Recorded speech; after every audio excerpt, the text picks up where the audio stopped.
En 1977, Marie-Myriam était la dernière gagnante pour la France de l'Eurovision avec la chanson L'oiseau et l'enfant. Un an après sa victoire, la chanteuse avait épousé Michel Elmosnino, directeur artistique chez Polydor. Si le couple était très heureux, la jolie blonde a perdu son mari le 20 décembre 2013. Vendredi 27 mai 2022, pour France Dimanche, elle a expliqué combien sa disparition avait été difficile. Ça a été si brutal. Le SAMU a d'ailleurs reconnu que, même s'il avait fait son infarctus en milieu hospitalier, il n'aurait pas pu le sauver. C'était la veille de Noël. Les lits étaient faits, les frigos remplis, et puis patatras. Michel m'a dit qu'il ne se sentait pas bien.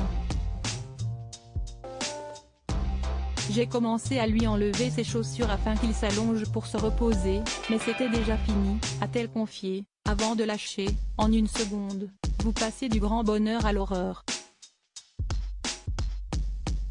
Plus de 8 ans après la mort de son mari, Marie-Myriam s'est souvenue, ces minutes passées à lui faire un massage cardiaque en attendant les secours, m'ont paru une éternité.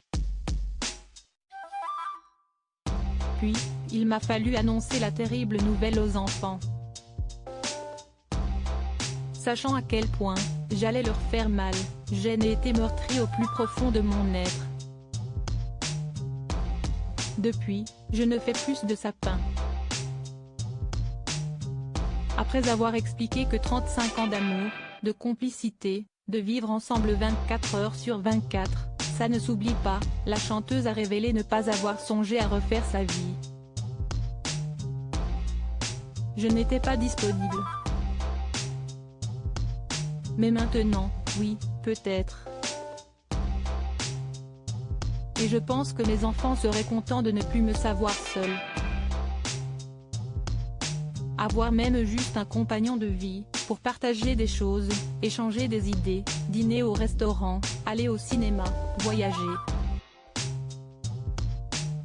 A-t-elle confié. Marie-Myriam, on a vécu 35 ans, 24 heures sur 24 mardi 10 mai 2022, dans les colonnes de gala, l'artiste a assuré avoir perdu sa moitié. Avec émotion, elle a partagé, j'ai travaillé avec lui pendant 35 ans dans les studios. On a vécu 35 ans, 24 heures sur 24. C'était difficile. Je me sentais nue, abandonnée avec une moitié de moi. Si est-il pire qu'une séparation?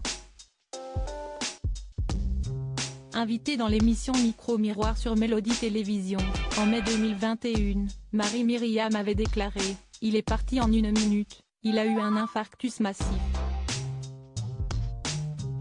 Il est mort. Ni le SAMU, ni personne n'a réussi à le réanimer. J'ai eu du mal, même, à me dire qu'il était mort. J'avais du mal à le comprendre.